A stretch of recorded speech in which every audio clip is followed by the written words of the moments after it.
I am here with the wonderful Vixens of Fall, or 2/3 of the Vixens of Fall. I have Nina and Wren. Lulu couldn't be with us, but that's quite okay. 2 out of 3 is perfect. Hello. Hello, how are you? I'm very well, and all the better for seeing the two of you.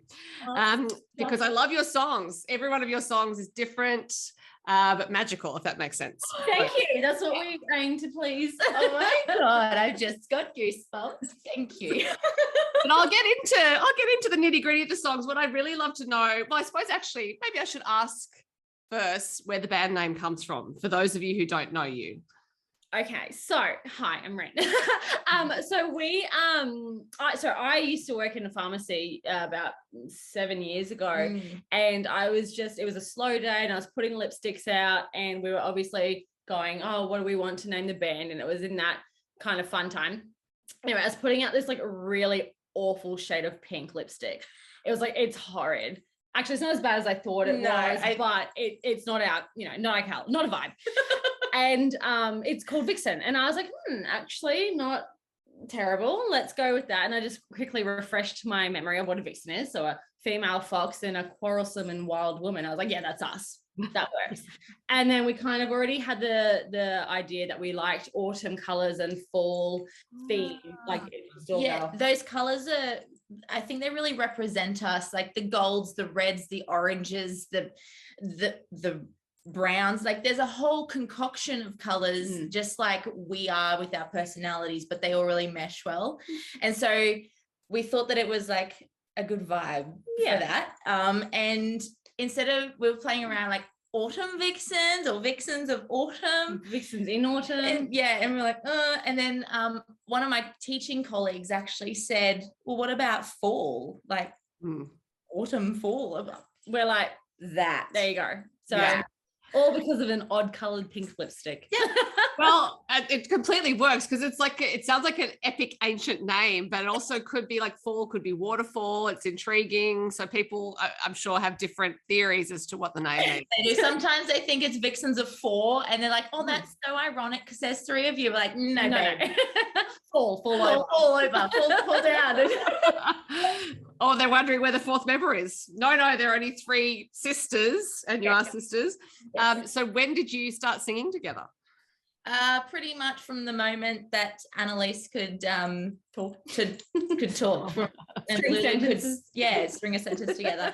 Dad plays guitar, and it's always been a staple in our household that music was just the norm. The thing. We'd listen to it every day. And before we went to school, we used to bribe mum and dad with coffee so that he would play the guitar. And he used to have he still actually has these really thick display folders of songs from all kinds of genres, from every year pretty much. And we would just sit there. I think what was this? Sister Golden Hair. Yeah, Mustang Sally. Right. Yeah, we're Dad's Do-Up Girls for that. Right. So we've just always been singing. And then one day Dad was like, why don't you just actually make it official and become a band? And we're like, no. I had my dancing, Nina was teaching, Lucy's doing her thing, Lulu. And then one day Nina was actually doing a teaching stint up in Cairns, and she was coming home after a year. Yeah. And I was like, so I know you get home tomorrow, but the day after we've got a singing lesson. Yeah. Oh, well, decision made. Now it's 2015 and here we are. Well, I mean, people talk about sibling harmonies because it is a real thing. I mean, there's just a sound that comes, the McClymonts have it. And it's, look, the Beatles harmonize very well together. They're not related, but there is something special about sibling harmonies. And I don't think it's necessarily because they come easily, or maybe they do. I don't know. Tell me. Look, there's definitely some times where they don't come easy, but there's always a really, really strong chance that it's going to happen. We try really hard. Lots of practice involved, but I think it's really nice just how we find our natural parts. And it just works, and it's really wonderful. Because you'll often alternate leads within a song, as far as I can tell. So it's not just a matter of oh, hey, there's one lead singer and we all have our parts to harmonize with, whether it's a fifth or a third or whatever it is. You have to rotate, learn different parts. We've always made it a very important part of what we put forward and what we put out to the world, that we're always sharing. Right. But we all like to take turns on having our moment. But it also then it keeps it all different. Like it's not always sounding the same, not the same, but like, you know, constantly the same kind of sound. We like to surprise people, and we like to, you know, just keep the flavor a little spicy. And then, you know, I'll do mostly the bottom harmony, but I might just do a vocal gymnastic up the top and then come right back down again. Like it's fun, so why not? Well, and I also have, as you were talking about how you were growing up, I'm thinking your parents must have had a great time with these three girls singing songs in the house and with all the music around, a lot of variety as well.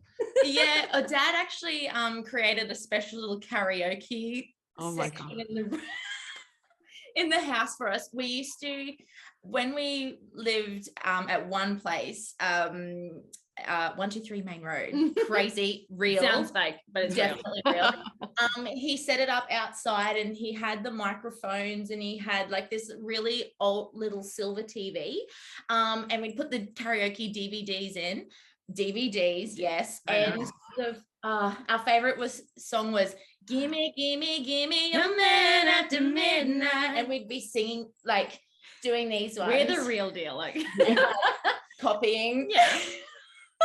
So it's just always been there. So when you say outside, do you mean in the front garden so the neighbours could enjoy this as well? No, the back veranda. It was a back veranda. That was hand built by Dad. Like, it was amazing. And then when we moved to a different house, it was like this huge living room. Yeah, like there's a media room, and there's like this little pocket on the offset that goes into the kitchen or outside. And they lived on the canals in Scarborough and Newport, up here in Queensland. And we'd open the doors and the windows, and it just like love it down the canal. You're welcome, people of Newport. Did you get any fan feedback? Neighbours? Actually, might have been a shut up. There were, because there was they had a pontoon that went down to the canal. People would be out, and they'd be like wolf whistling, like woo, like, or they go past in their little dinghies, or if they're paddle boarding. Girls more, like woo. Especially when we have like family barbecues as well. It was always crack out the guitar, and Dad's like, "Quick, girls, come on!" It's like, okay. It just echoed. Nice. So did you ever have little spats about which songs you would sing for those little concerts, or did you have your favorites and you just like to stick to them? Definitely have our favorites, and I think the order sometimes got a little bit like, no, we're doing this one first. No, do this one. Like, we'd actually fight over the display folders. Right, okay. That is gold. So do you still fight over set lists? No, actually, we've grown. We've grown as humans. Look, won't lie. Like, obviously, we have our little tips, but we fix it with wine or we fix it with coffee. Like, whichever. Depending on the time of the morning. If after 10 a.m., it's wine time. Well, that's a policy to live by. But also, I think it's completely reasonable you'd have spats. I mean, you're in a band, you're working together, you're in a family together. I think as much as you love family members, that elasticity of the relationship, sometimes you want to test it. You want to have a little push and pull. And then you know that it's going to be fine, so it's fine. Yeah, why not push the buttons? It's a good time. See what happens. Yeah. So you released an EP in 2019, and then since then you've been releasing singles, and each of those singles has a distinct identity, I think, but it also sounds like you. So it seems like you approach each song on its merits, if that makes sense. So you look at the song you have, like, what is the best way to present this song or to record this song, rather than thinking we want to make it a Vixens of Fall song. Is that accurate? Yeah. I think it just shows, each song shows a bit of our personalities. Yeah. Like, we have that whimsy soft side, and that's very genuine and loving, because like I said, we are very passionate people. We're we're Italian, we love so deeply, but then on the other side, the flip side, if you do us wrong, you'll also know about it. It's a new song. Yes. So I think true. it's just like little bits and pieces of everything of us, and collectively we're the same person. Yeah.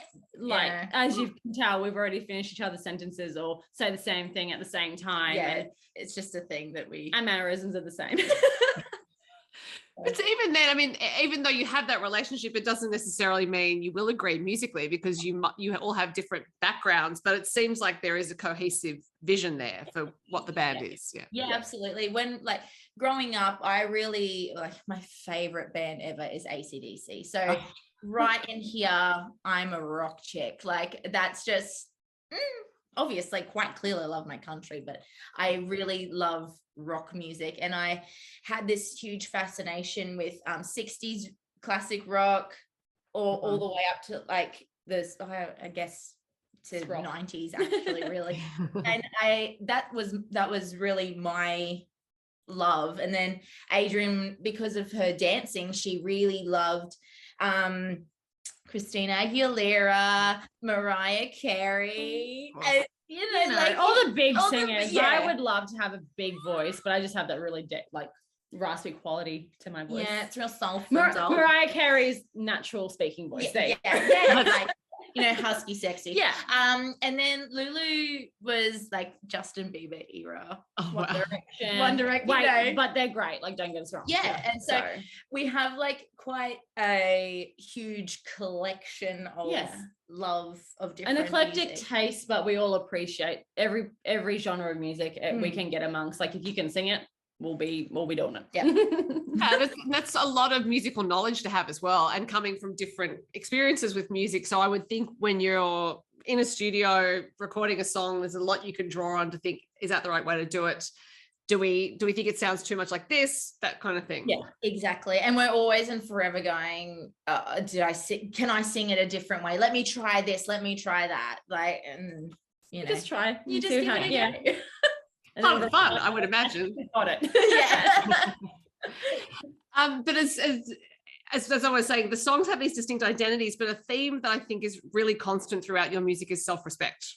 And the long game is about having the patience to recognize what's good for you, waiting for that. Crooked Crown is about picking yourself up after a setback and helping others. Yes. And feeling strong doing it. And then the new single, If You Don't Want My Love, also has a lot of self-respect. So I'm wondering if that's a conscious theme or it's something that's just emerged through the writing. I think what we tend to do is really draw on the experiences that we have had during our lives, and with the long game, that stemmed from a quote that our mama Vixen always says, and that's, people come into your life for a reason, a season, or a lifetime. They're there to teach you something, and that's why that line is in that song. And at that time, it was a really new adventure for us musically, because that's when we really started working with Gina Jeffries and Rod McCoy, and they have helped us shape our sound and actually get what's here and what's here. And it's people come into your life for a reason, and they have taught us so much. They're a lifelong family. They really are. And then of course, when Scouts Honor was born. That was a really heartfelt song, and it wasn't just a parent's ode to their child, it was a promise from their loved ones, from their family. So the girls love Scout as much as I do. And it was just She's got really 3 mums. Lucky her. I was just the vessel, apparently. But each song is a different adventure for us, and so when it came time to write If You Don't Want My Love, it was another moment that happened for one of us that was really, really very heartbreaking and quite out of the blue. And if you hurt one, you hurt all. That's right. And But yeah, you're right. The common theme of self-respect, I think, is so important, just to be like, you know what, I know my worth, and and if you don't want that, that's fine. That's a you problem. Yeah, not me. Well, I think it's, it strikes me that you're writing some anthems, really, because I think Crooked Crown's an anthem, and I wonder if fans gave you that feedback, because I would think there were lyrics in it. I thought, well, yeah, that totally makes sense. If you see someone who has a crooked crown, like, help them straighten it. But just putting it that way, I think, made it really easy for other people to understand who might not have thought of it in those terms. And for all you know, there may be people straightening other people's crooked crowns all the time.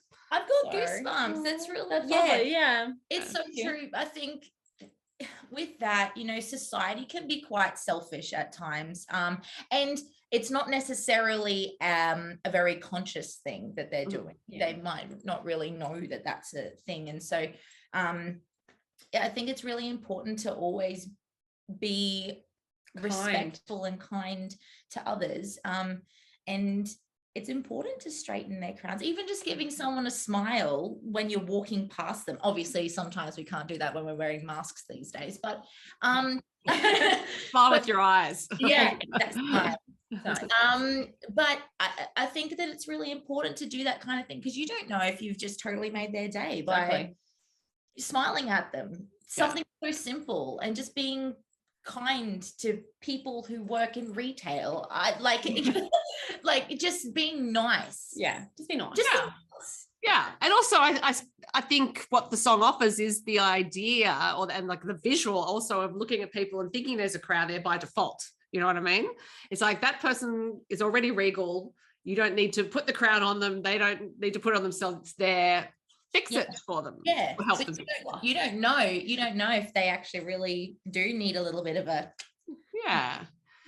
So did you have some, I would imagine that your fans love that song, because it would have resonated with a lot of people. We got, so many people messaged us to say thank you, because I needed that perked up my day. And I think just having our little project of doing the show us your crown that we did, sending in their videos and just being a part of it, I just thought that was so beautiful, that just so many people wanted to get amongst it, and that they loved the message, and that they're like, let's just pass on that crown and fix I think it's worries.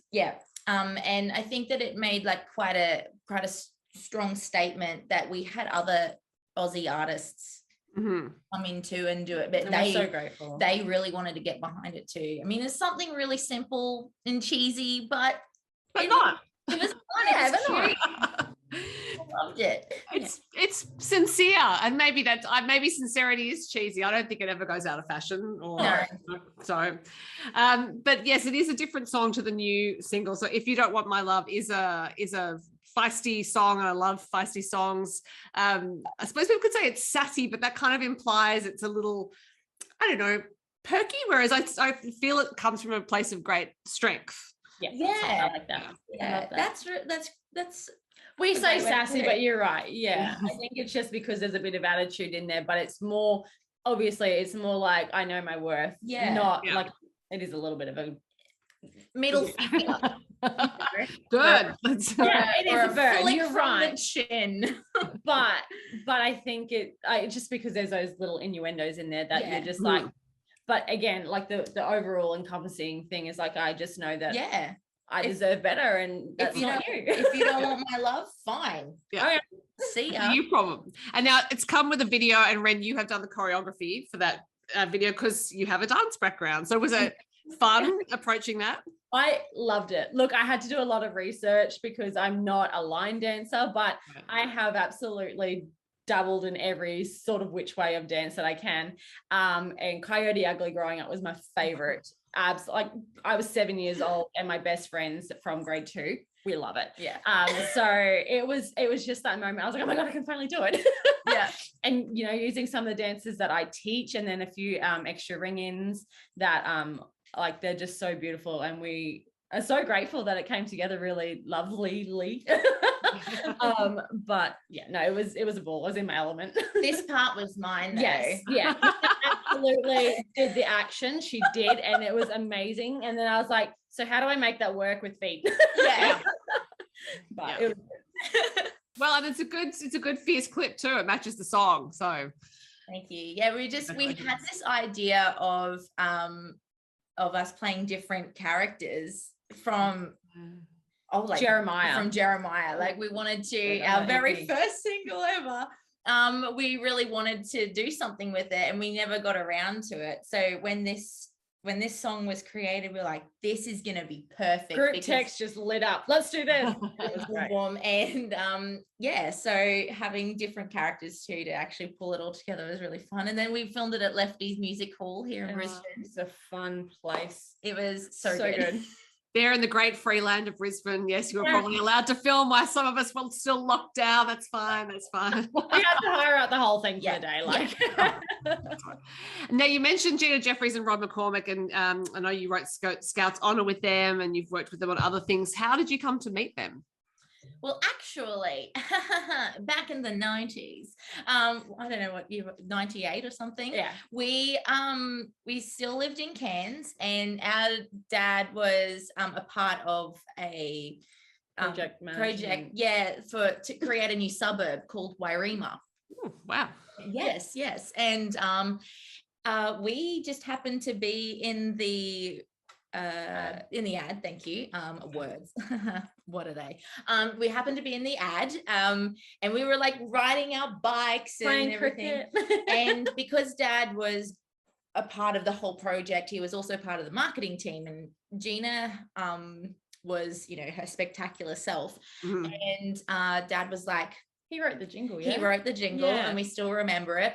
And he got her to come up and sing it. And Rod was her musical director, and they created that together.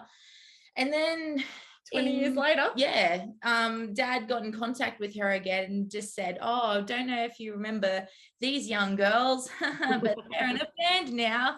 And that was end of 2019, I think. Right. We met up at Tamworth in 2020. And then from then on, she's like, come here. Oh, we're very lucky. And we're very lucky. So it's been a wild ride. It's been very fun. Well, I'm sure they'd only work with you if they really wanted to, because it's not like they have heaps of spare time, I imagine. So no, not at all. You're lucky, but I'm sure they feel they're lucky too. So you say your dad wrote the jingle? Yeah. So he not only helped develop the suburb or create the suburb, but he also he's got his fingers in all different pies, that man. He's just absolutely amazing. But he likes poetry, and he likes writing songs, and that's just where we got all of our musical stuff from. That is like a full concept suburb delivery. It's like, I'm here to help create it, and then I know how to express it in song. Living this for you, everyone. So and he made Wairima, why it seems like a dream come true right here for you. When you look at it today, I know you're gonna say it's perfect from my point of view. Wairima. And the jingle was so catchy, you still remember it. There you go. And we were like, you're welcome to everybody 5 watching. and 7 or whatever it was. That is fantastic. So obviously the three of you are used to collaborating with each other. That's a thing that you've been doing for a long time. It's another thing though to collaborate with Gina and Rod and with some other writers. Do you find that because the three of you have had your own rhythm for a while with each other, it's hard to get into the rhythm of collaborating with others? To be honest, no, because I think, unfortunately, sometimes there's just a little bit of self-doubt up in these little brains of ours. And so we're always looking for other people to always help us. And I think we're just advise us that we are on the right path. And just give us a little tap on the bum to say, you're doing good. But I think we're quite adaptable people as well. And so when other people come in to offer advice and offer help, we're like, yes, please show us, because teach us. We always love to learn, and you're going to be learning for the rest of your life. So it's important to listen to other people's ideas, and they have the experience. But our writing team that we have, which is obviously Gina and Rod and Sam and Tempe, who are in Nashville, we have this like this synergy, and all of us are just this perfect little unit that I think that for us especially, we've got so much going on in our brains that we try to get out. When they can put it into words, like, yes. Yeah. And it's just like this magic that just happens. And when someone goes, oh, what about this line? And we're all just feel that tingle. We're like, yes. Yeah. So no, it's fun. It's so fun. And how satisfying as well. And obviously you're used to working with people remotely. So maybe COVID didn't matter. Like writing on Zoom didn't matter. You were used to it. It was honestly a blessing for us. Reason, season, lifetime. It honestly, like, it sucks. It does really, it's really pretty. But but also it was such a blessing in disguise that we were actually able to go, okay, what do we actually want to say? What do we actually want to do? Yeah. And how do we want to go about this? Yeah, it gave us the opportunity to really realign ourselves, I guess, and take a step back and have a look at our goals and what we want to achieve. And now we're doing it. Now we're doing it. Well, and brilliantly so. But of course, as a fan, I want to know what you're releasing next, and you probably can't say, so that's all right. But I have to ask, what's coming up next? Well, obviously we're going to have some new music this year as well. So yes, please keep an eye out for that. But we just can't wait to get back out and start singing on stage again. So we've got a few little festivals coming up, which is really exciting. Of course, Tamworth was postponed and everybody's hearts broke, but it gave us a reason, a season lifetime situation where Jane Denham has asked us to open for her. Fabulous. So which is so cool. We are beside ourselves. Fangirling. When she messaged us, I was sitting on the floor looking after Scout, and so it was just amazing because it was a moment. But we're doing that. We've got a few gigs in Tamworth, which is really fantastic. We're going to be playing at Music in the Mulga, which is really exciting. So we have to venture out west for that.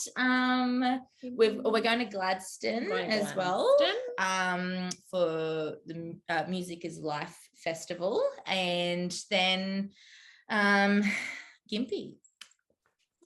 Festival. Well, and then things happening. And in between, hopefully we can do some gigs locally around here as well, and just stay on stage and just keep having fun. And do you, because for the three of you with a child and one child, three mothers in the mix, maybe the baby comes to a rehearsal, I don't know. Yeah, look, there have been times where she absolutely has. Thankfully, Mama Vixen is a proud nonna, a mother, and she's like, I'll take her. Yeah. So she looks after her quite a lot. And Scarlett is so good. She's such a good baby. She goes to anyone and she's just happy. Yeah. So she's really easy. She's an adaptable little creature, that one. She has to be. Yeah. So she's great. And so do you rehearse regularly, or do you tend to wait until there's something coming up and then you'll start accelerating the process? Or you don't really need to rehearse that much because you're used to singing? I'd love to say that we're perfect. No, definitely right. No, yeah. And usually we do once a week. But because obviously we had some things cancel and postponed, it's a bit of hit and miss, but we always get together and do our own thing just to, do the admin work and catch up on writing and things like that for ourselves. Yeah. And just do like little acoustic practices with our guitarists, but mostly we do full band because and it's quite a big band because there's three of us singing, and then we have our fellas in the back and they do an amazing job as well. So it's like when we get together, it's a big event. I think that's entirely appropriate, just quietly. I mean, you'll go home. I love that. You deserve a big platform. And I've had you talking for a while, so I am going to leave it there, but people can go to your website, which I'll put beneath this video, so they can go and get your tour dates. Queenslanders are particularly lucky because you are going mainly to Queensland at the moment for obvious reasons that other states are a bit variable. Tamworth people, though, in April can see you, and I can't wait to hear which songs you come out with next because I've loved all of them. They're all special, and I really mean it. I call it like I hear it as I say it. It's like every song's as I said, got a little bit of magic and it's really meaningful, and there's always just this jewel inside it. So I always look forward to hearing what you're going to tell us in song, if that makes sense. Thank you so much. So it was so lovely to talk to you both. You're Right amazing. back at you. Yeah. It's fun. Bye.